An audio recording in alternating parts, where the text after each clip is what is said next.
Well, hello everyone. Welcome to our panel about content creation in the age of AI. My name is Zohar Dayan. I'm the co-founder and CEO of a company called Wibbits. We created a technology that automates video production that's based on artificial intelligence, natural language processing, and machine learning. So a lot of buzzwords there in one sentence. So what does that exactly mean? Well, it means that we've designed algorithms that think and work in the same way that a human video producer thinks and works. And we pretty much take that process that would take a human video producer anywhere between 3 to 4 hours per 1 minute of produced video and bring that down to anywhere between 10 seconds to 5 minutes. So it's a super efficient process that saves a lot of time, money, manpower, and resources. Today, our technology powers video production for some of the largest media companies in the world. I'm sure you've all come across videos that were produced using artificial intelligence and using automation and didn't even know it. Even these days, it's even hard for me to know which videos were produced using our technology and which weren't, which is a great place to be. I'm always happy when I can't identify that.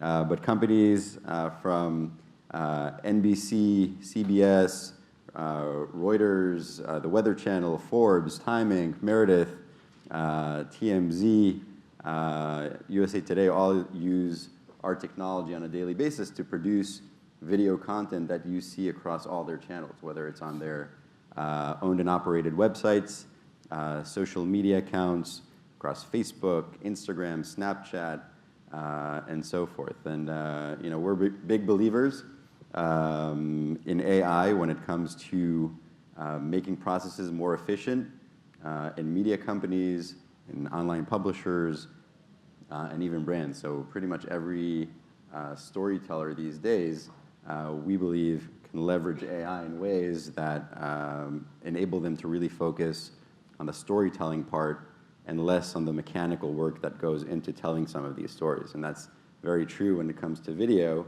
I don't know how many of you have actually produced video on your own, but it's something that, the storytelling part is probably 10% of that process, and the rest is just very mechanical workflow that goes into it, which is less creative. So using these types of technologies, and I'm sure Justin can elaborate more on that, we really enable storytellers to focus on the creative craft of telling a story in the best and most efficient way. Cool. So I'm Justin Hendricks. I run a thing called NYC Media Lab. It's a consortium of universities and media communications technology companies in New York. We were started by the city of New York, and the consortium now includes Columbia and NYU and CUNY, also the School of Visual Arts and the Pratt Institute and the New School. And we explore emerging media technology with some of New York's big media companies, working at the intersection of the interests of university researchers, faculty and students in the graduate schools on the one hand, and technologists in those companies on the other. And so we run a range of different types of programs that look at questions like applications of data science in the media, also a lot lately around virtual and augmented reality, and generally sort of prototyping new things. So that's one program that we run, one big thing that we do. Two other programs I want to mention that are relevant. The other is an accelerator program called the Combine, where we try to take teams from the university campuses that have new technologies that they'd like to commercialize, and we help them to form their companies and kind of go through their earliest stages of customer discovery and market validation. And some of those companies are working in this space, and one of them is in the room. I'll have to shout them out later on. So that's another area where we kind of get into this particular topic. And then the third area, or the third thing that we do that touches on this as well, right now we're involved in a collaboration in New York called Tech, Media, and Democracy, which is looking at the intersection of technology, media, and what it means to have an informed citizenry. And so I think that is a topic that also we'll touch on a bit today as well as we talk about how content is changing in the age of artificial intelligence. And I know we're going to use some slides to get started. Can I do one quick thing and ask the audience a couple of questions so we know who's in the room? Let's do it. How many people in this room would describe themselves as experts on artificial intelligence? Okay, there are 4 that I counted. Okay, how many would consider themselves experts in storytelling or content? Okay, and the rest of you, just you're AI curious. Okay, all right, so that's good. How many people on this stage are AI experts? Yeah. Okay, just 1. All right, I consider myself. I'm not an engineer, so Zohar will have to, if there's a hard question from one of those 4, it'll go to you. But what I hope we'll do today is talk a lot about how these technologies are changing the entire ecosystem of content beyond just media. And because I do think it's going to change the way that we interact with information, with one another, and with entertainment. Yeah, so we've actually came up with some guiding questions to guide us through this panel. And we'll take a look at some examples of how companies are using AI and which companies are providing different types of tools that storytellers and media companies can leverage to create content and creative content more specifically. So whether it's around graphics, text, videos, music, there are very interesting things that are happening in this space today, and we're just going to try and cover as much as we can, and then leave it open for some questions from you guys. So our first slide here. So first of all, some data. So how has AI changed the content creation landscape? So we're seeing a huge shift in the market and much more openness towards automation technologies when it comes to content creation. I can tell you that we started the company about 7 years ago, and when we came to specifically publishers and told them that we're going to automate video creation for them, they told us that we're pretty much crazy. And some of them just literally just like kicked us out the door and said this is never going to happen. And I think we've seen a huge shift in the market, especially in the past 2 years, where content creators understand that using automation and using AI when it comes to content creation doesn't mean that there's just a robot in your newsroom that's just pushing out content. It's not replacing human beings completely, but it's making those processes much more efficient, and processes that would literally take a robot's process to things that are very repetitive and require a lot of mechanical work and heavy lifting. Those can be done automatically. So it's really enabling the content creators to focus on their craft of storytelling, and the companies to save resources. So there's so many outlets that you need to tailor specific content for that it's just becoming impossible to keep up with all those channels. There isn't a one-size-fits-all approach when it comes to these channels, and you have so much segmentation when it comes to your users that without using automation, it's something that's literally impossible to do. And you can see here by the numbers that 80% of content creators today leverage some sort of AI tools, especially when it comes to visual content. And you can see that 20% of all businesses in general will be authored by machines by the end of 2018, which is an incredible number when you think about it, and when you think where this was just 5 years ago. So Zohar, let me just query you on the 80% number. Does that include some sort of functions of typical software in things like Adobe that are using AI to kind of help content producers along in the kind of behind the scenes? They may not even be aware. Sure. Anything from using machine vision to tag video content or tag images, create the metadata automatically, sort the media, understand sentiment within those pieces of media, and also just curating them in a way that saves so much time for the people who need to process all this information. Cool.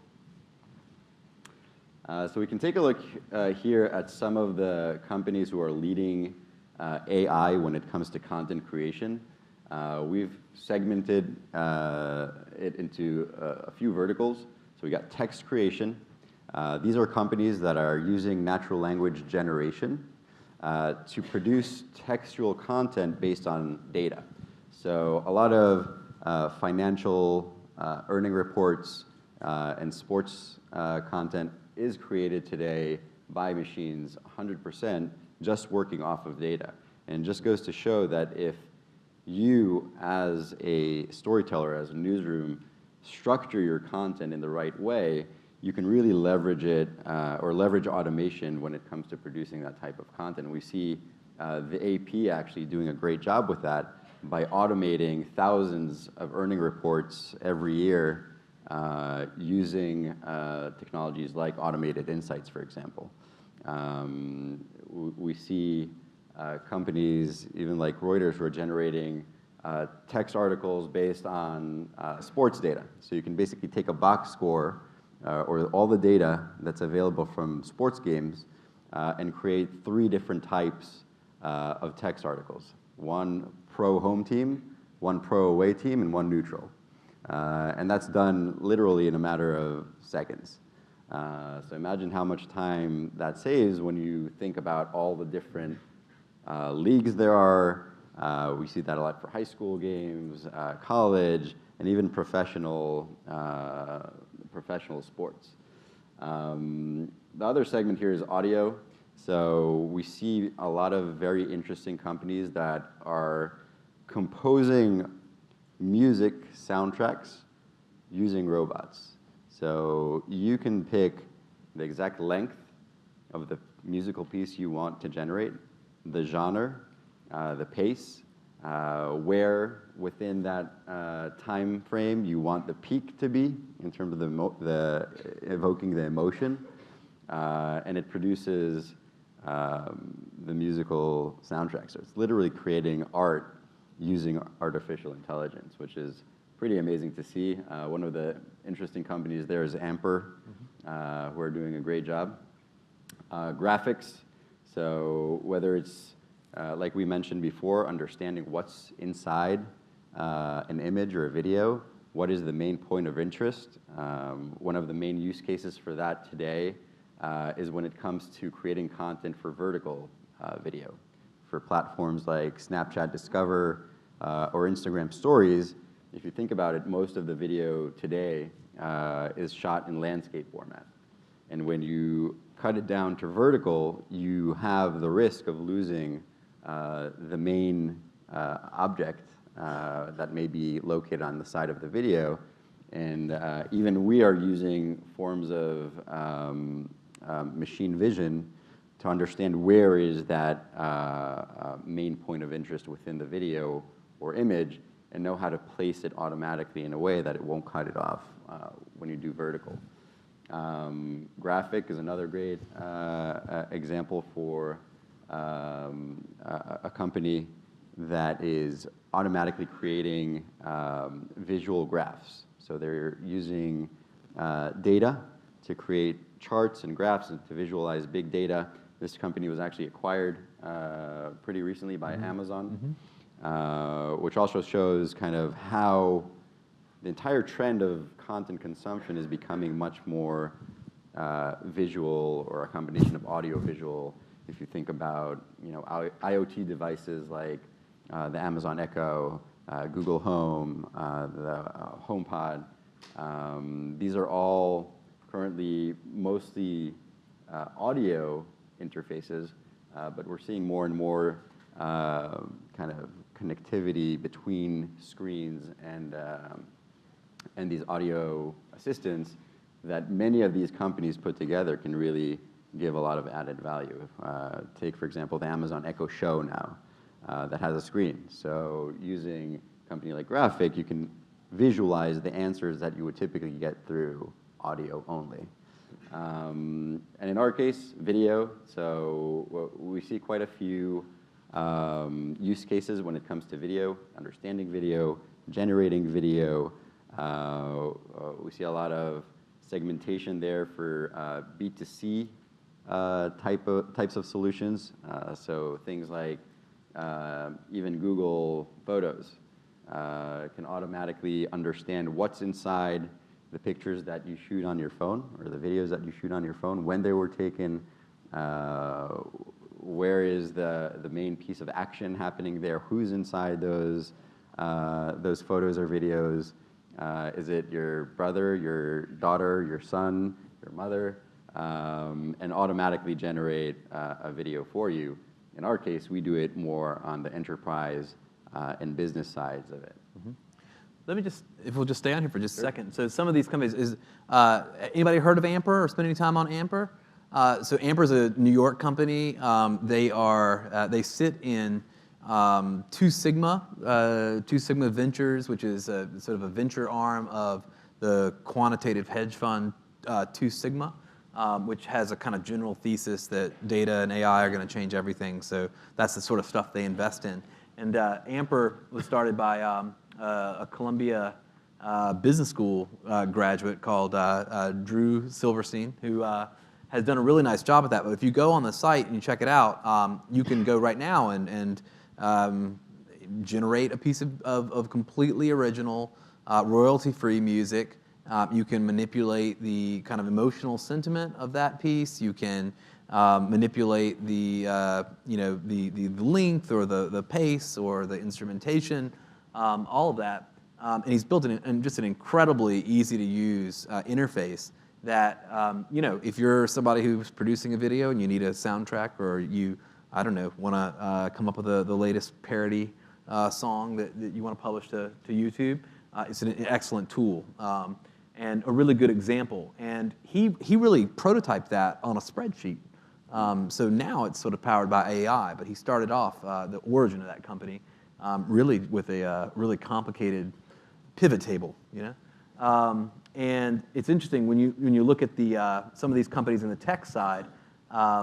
I see Columbia companies, by the way, which is why VidRover, who guys are over there, would fit well in the video section. But Agalo, which does machine summarization and does a lot of work with both media companies and technology companies to take large corpora of text and automatically shrink it down to usable summaries. And then if you look at some of the guys who've been at it for a long time, Narrative Science out of University of Chicago, I believe, and Automated Insights, who are down in the Research Triangle. We had Automated Insights at an event we ran last week called Sports Media Tech, which was all about sports media content.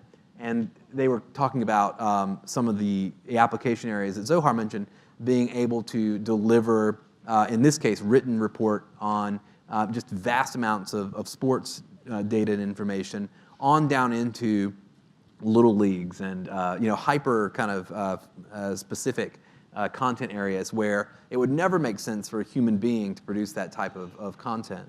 But one of the more interesting pieces of their business is not just delivering the content, say, for reporting in sports pages or what have you, but delivering hyper-targeted emails that may focus in on a particular player or the performance of a particular player for a particular fan who has shown a predilection for that individual. The same sort of thing Narrative Science is doing. Some of these companies as well, and we'll get on to a little bit of a discussion about some of the questions about some of these companies, but certainly Lyrebird and some of the others here that are doing automatic generation of content. They've been in the news for some interesting reasons lately. But this is very much an evolving ecosystem. The brands that aren't on here are the big ones, right? Microsoft, Google, Facebook, and the other big tech companies who are also very much in the business of automating content generation. 100%. And I think, the example that you gave with Emperor, I think it's super interesting to see how these companies are making AI and automation technologies very accessible. Like when you use a lot of these tools, it seems very easy to use, very friendly, and I think it really brings something that's very complicated or something that's very complicated that's happening in the back end and presenting it to the user through very intuitive and kind of easy to access tools that make it much less intimidating, I think, to use and to embed within your organization. Cool. So some of the big media companies that are leveraging AI in content creation today, we mentioned a few before, but companies like CBS Interactive, Reuters, Time Inc., The Weather Channel, which is doing something very interesting by automating local news content. So they use companies like us to create content for more than 200 different locations within the US for all of their local news content and visualizing that using automation. Imagine how many people and how much time you would need to invest in order to do that. And they literally do that today with almost 0 people involved in the process. Companies like Bloomberg, like AP that we mentioned before, NBC, the Major League Baseball, and Forbes, all of these companies are using AI in some way, at least, when it comes to creating their stack of content. In some cases, using AI for every type of content that they're producing in-house today. So I'll just mention a couple of these here that we've worked with, Bloomberg and Major League Baseball, in particular also the Weather Channel and NBC and AP. But Bloomberg, we host an event with called Machines Plus Media. We run that event with their in office of the CTO, with their head of data science, where we look at questions around how data is being applied to content generation. And absolutely one of the media companies, technology companies, I should say, that is far ahead in terms of using information to generate human readable content. They've been at this for a long time, and very much. You mentioned that a lot of the time the place this starts, of course, is with any content that can be generated from numbers. So it makes sense.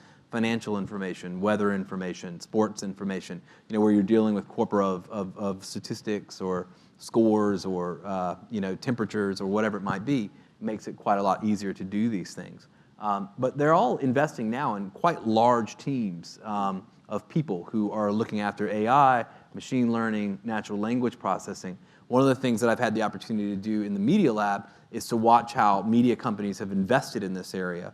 And it's fair to say that I think every media company at this point, well, I'll step back for a second. There was a period of time where you could go to a major media company and you might not find a PhD working in that company.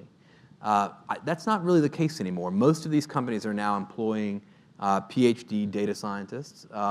They have built out their architecture. They have brought in people who are expert in these technologies. And in many cases, they have quite substantial teams. Bloomberg's probably the most substantial of any of the, and Reuters, of course, on this particular slide. But every one of these companies has done something, and in some cases working with external partners. You mentioned that sometimes it's about text, sometimes it's about video. Major League Baseball has done some really fascinating stuff with view interpolation and being able to take multiple camera angles of something and then interpolate and then automatically render or use artificial intelligence to automatically render basically perspectives that aren't real, but which are hyper realistic. So you're taking in a signal from multiple angles and then being able to interpolate what it would look like from this particular angle, which has a lot of implications for personalization and for being able to generate new content out of existing content. And I think sports is very, it's exciting to see what a lot of sports organizations and leagues are doing with automation. I think it's a great use case, and I think we're going to see a lot of the things that we're seeing being done today when it comes to sports in other verticals as well. And to your point, there's another company called WSC, which is a company based out of Israel that automatically cut highlights from sports games. So, for example, they work with the NBA. You can put in a query, I want all the three-pointers that Steph Curry shot and made in a certain game, and within seconds they can create a highlight reel out of that. So a lot of the instant replays that we see today or game recaps are done using these types of technologies. Major League Baseball, just to come back to them again, another example of a very similar thing. They're using machine learning to surface stories based on data. So let's say, I don't know, someone has a leadoff home run in a particular scenario in the season. They're able to take that data, match it potentially to some similar scenario that happened at a game 50 years ago, automatically surface the content from that particular event, and then serve that to a producer who can then bring that up as part of the broadcast. Now, AI, is that machine learning? Joe will correct me later. It's not AI, no. But it's in this sort of vein of machine-generated insight that is changing the way people produce content. So, what are the capabilities and limitations of AI for content creation? So, I can tell you from our experience, AI can do amazing things. It really depends a lot of the content that you put into the technologies. So, it's not. It may seem like magic sometimes, but it isn't. You need to really have good content structured in a way that these types of technologies can work with. And I think, from our experience, some use cases may be better than others. We found that, when it comes to automating content and video content, algorithms typically have a hard time when it comes to sarcasm or humor. Still not there yet. A lot of weird things sometimes come out. Yeah. Don't even try a piece from The Onion. That is like really strange things may happen. But I think also when it comes to like really long form opinion pieces, that's where you still need humans very much involved in the process. Same thing when it comes to very highly produced documentary style videos. Well, you talked about the fact that these are really tools to kind of help human producers. And I really believe that, because I went to a talk by Yann LeCun, who, for the four Facebook AI experts in the room, they'll know his name. He's the head of AI research for Facebook. He gave a talk 2 weeks ago at NYU. And he likes to deliver this line, which he did to much laughter in the room, that he hopes within his lifetime that artificial intelligence will achieve the intelligence of a house cat. Which, I think to kind of put it in perspective, what we're talking about here, it's not like these systems or tools are going to at any point be Oscar-winning directors or somehow replace human ingenuity. It's really kind of what are they doing on the back end to enable creators. And yes, there are certain tasks and functions of content creation that they can replace or automate. But for the most part, I think you're right that it doesn't seem that tomorrow we're going to see the most award-winning work generated by machines. So you don't think a robot can win a Pulitzer yet? Perhaps not yet. They might surface the insight from some corpora of data that a journalist then goes to win a Pulitzer.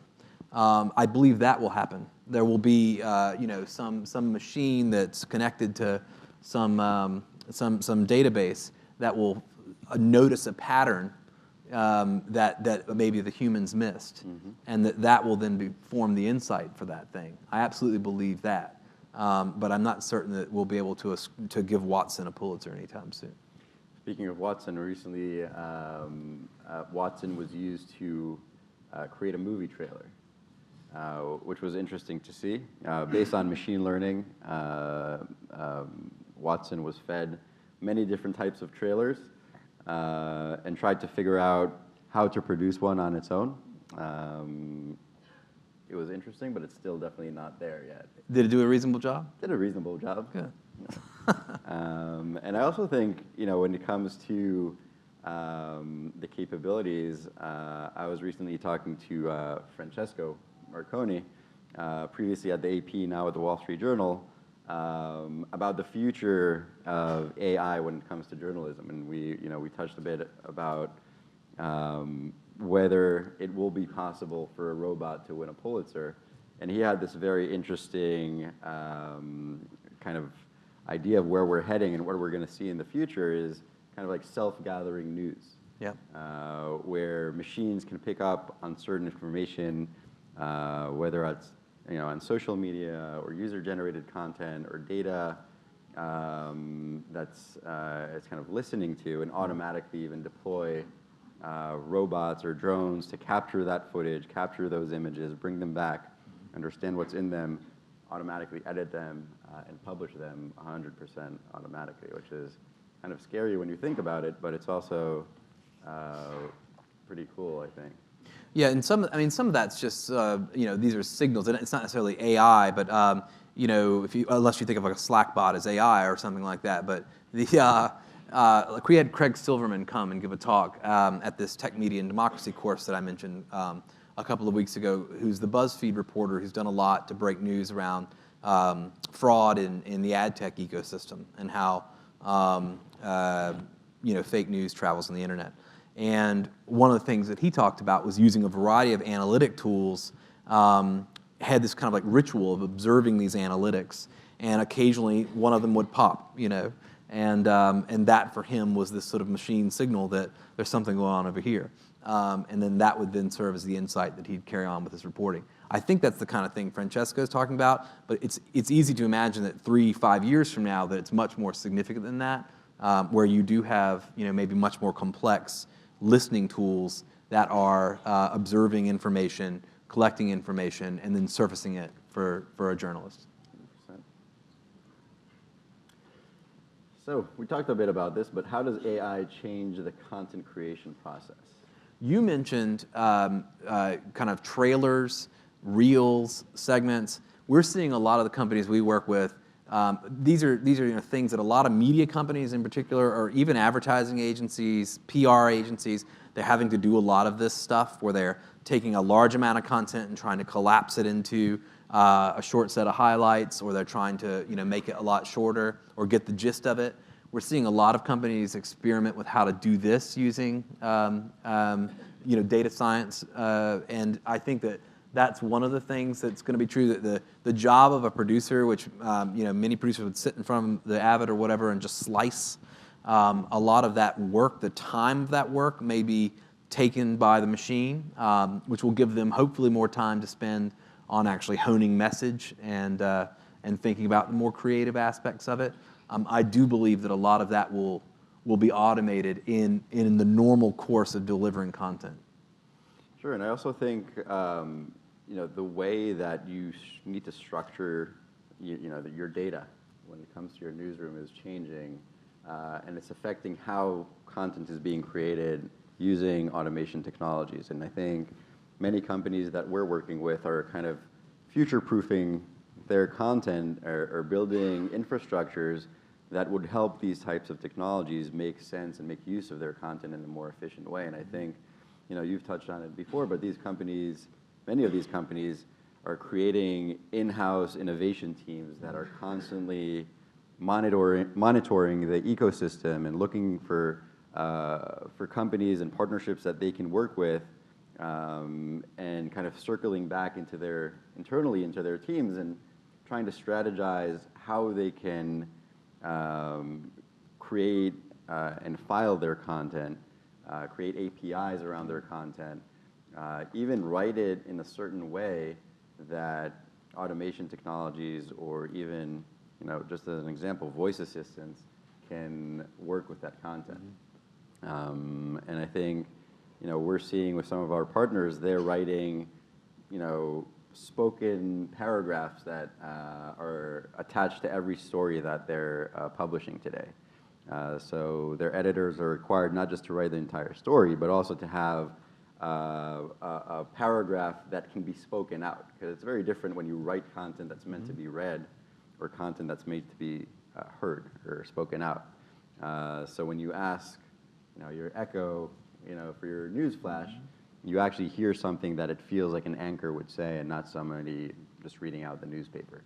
And I think, that's just an example of how, content creation is changing. But I really do think that it's cutting down the processes, and it's enabling content creators to be, as we call them, full stack content creators. And we're seeing more and more of that. So journalists especially, they're not just doing one particular thing today. They can do multiple different tasks and different projects because these types of technologies make it much more accessible for them. So we're seeing again and again that journalists are not just writers anymore, or just photographers, or just video editors. They're all of them. They can write their stories, they can shoot and edit their photos and their videos, and they can publish them all on their own. And if you think about how many people used to be involved in that process, and how much more efficient it is to do it in this way, I think it's pretty amazing. And we have full stack developers. I think we're going to see more and more full stack journalists too. So I mentioned VidRover, the team at Columbia that we worked with, one of the startups out of our Combine program. One of the things they're doing is making it possible for media companies to even go back into the archives and make a lot of that content machine readable. So to look back on the history of their stuff and to extract information out of it that then makes it possible to push it forward. I think a lot of people are thinking about that now. Not just media companies, I think brands that have stories to tell. I think educational content producers, other producers of information, certainly governments are beginning to think about, we've got these large corpora of video, how can we make them machine readable so that we can do something with them, either for investigations or for many other types of purposes that you can imagine. One of the interesting things to observe in the past election cycle was this kind of occasional surfacing of an interesting video from the past, which might have informed the electorate one way or the other about one of the candidates. And it's interesting to think that that was really the last election cycle where there will be video on the planet that didn't have metadata appended to it. I don't think there'll be very much video left by 2020 that hasn't somehow been hoovered up into the machine and had information appended to it. Yeah, we're seeing transcription done automatically these days, which I think is definitely helping in creating that metadata around that content without actually having humans go through each and every one of those pieces of media. And I think you touched on an interesting point. We talked a lot about media companies, publishers, and journalists that are using automation technologies, but we're seeing more and more brands and marketers who are, they're storytellers just like any other publisher today. They create content, they produce videos, they produce graphics, music, they have a very active social media and content marketing strategy. And we're seeing more and more use of technologies like we and other companies provide used in that sector as well, which is super interesting to see. And I think it's going to continue and follow kind of like the trend that we're seeing in the editorial world transfer into that type of storytelling as well. Cool. To me right now, it still makes a lot of sense to partner with external experts. This is a space that to be done well, there's still a significant amount of science and craft that you can appeal to external experts for. But over time, you're going to see solutions provided by the big tech players as well that will make this space easier for companies to get into. You already see plenty of computer vision and machine learning tools provided by Google and Amazon, and that will continue to be the case. They'll continue to get more fine-grained in the use cases, I'm sure. But right now, I think it still makes a lot of sense to partner. I agree, and we've definitely seen that in the past where media companies try to build versus buy, and it just creates a lot of noise, and it's literally creating a company or several different companies within your company, and I think sometimes they forget that you have to build, you have to maintain, you have to improve, and it's literally creating a whole new company with hiring people with specific skill sets to do that. And it just makes much more sense, and you'll probably get a better result if you partner with a third-party company that is the sole thing that they're doing and are experts in. And I think setting up those innovation teams in-house is super, super important.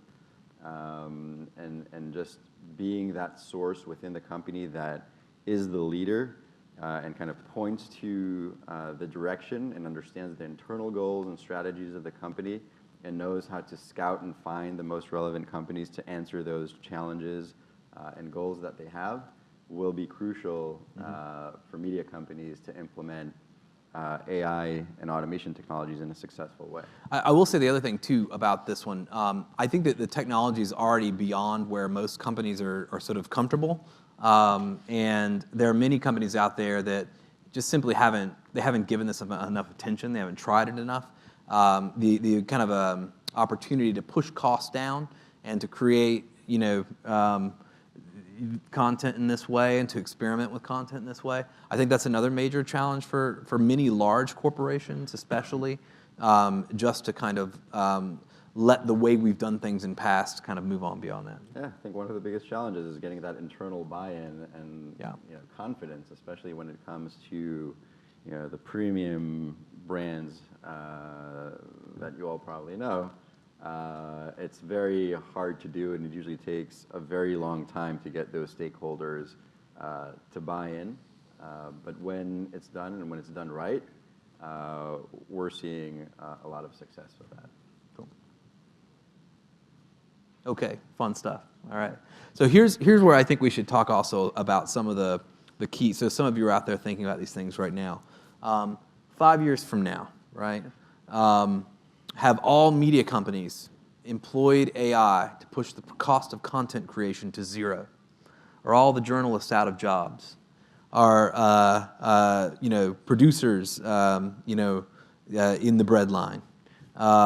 Do we have a cacophony of AI-generated content, and we're unable to kind of separate the signal from the noise? Are we trapped in AI filter bubbles? All of us perpetually reading something that's completely personalized to our taste, and we're never able to find any kind of commonality in our experience of the world. Is that the world we're going to have in 5 years, or can we do it differently? I think we can do it differently. I think we're gonna have to understand what types of standards and regulations we're gonna need to have, and I think we will need to have, especially when it comes to informational content and fake news. I think we had a lot of discussions about this with some major players that are using AI today, and one of the questions was, do you need to indicate to the user that this piece of content was produced by a robot, or at least robot assisted?